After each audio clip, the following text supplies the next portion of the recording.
You're hot and sexy, like a fucking sex machine, like a fucking sex machine.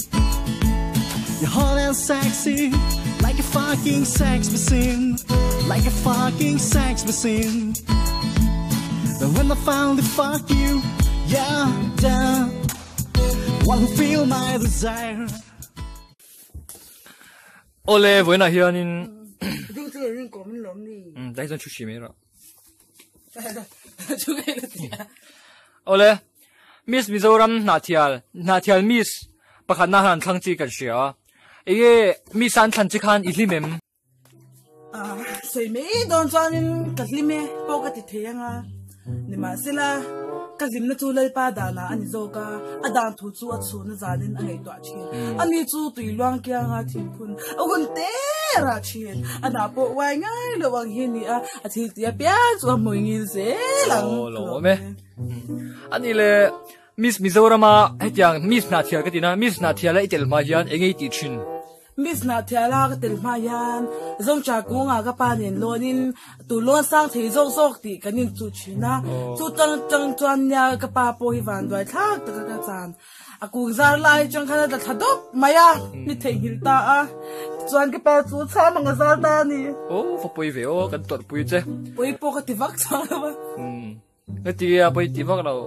ama vagin ka him thei sha ma ani ai khan ta zog le chu ka thing e don si a tu na hian na thial Miss Mizoram hian nei don lafani Oh, ate tidela imeri chai ti ve tu lai hi he ich so ro me. oi itidu kanin contest tak lai te ka chan beautician lel chwan mo yen ti tang ringin min han che ka chu kan chaut vum thur me ya tu na se chanin hey chei lo kan ni tapoka kan cha lo dan ti dang ta zar me ya zau nu chat lavin kan che lava tang vel do chu kan ni Ole chale me anile ityanga ikal lezile turhan ma chop inem.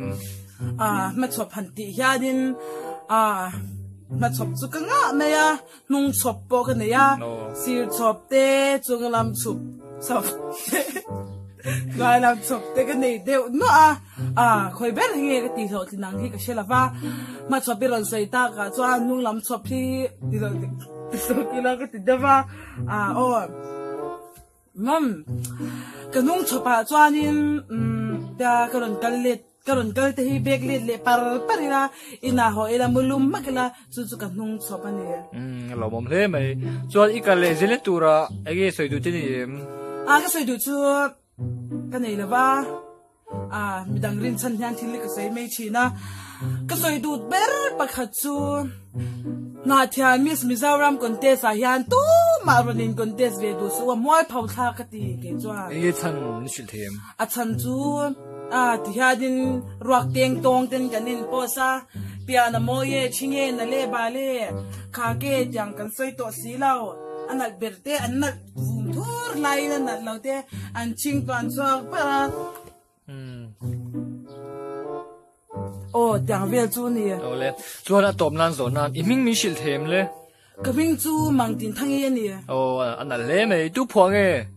kaming phwa tu hi ke pun ka sheman lawa Pa poi veo. Anile imui hi ingtia lian te me mi ni chan mi shilem mi shil them. kha kanin contest na lama khanin khang kung ne ga sudop maya dan ahligin niron chunvung ta se zawa tian ka pulen ta me ni Imui hi nalitiem Kylie Jenner te hi an I thero pise nam po imui hi an I thian te dikem. ke chuan te it lem lawa a it tu pol te chuan lo it ve ta me ta se Mania I chan chin an soi dara phe chon hei I chan chin a chelama Miss hei na thial Miss Mizoram te lo ni ta tro. I chan chin hi a chazong soi tu le a chezong soi tun tam china. I chan chin a chezong soi tu te hian mania ibia pa ni info pa ibia pa lu I dol de dikem. kha ka chu zep thua cheng lawa zep thua a cheng lawa dol anti khan ka dol ti na ni lawa ka muam chunga anu ka chang le ani maya Imui lian thol lo pheng philip I ti hen pheng philip I ta imui yan lep lo chi.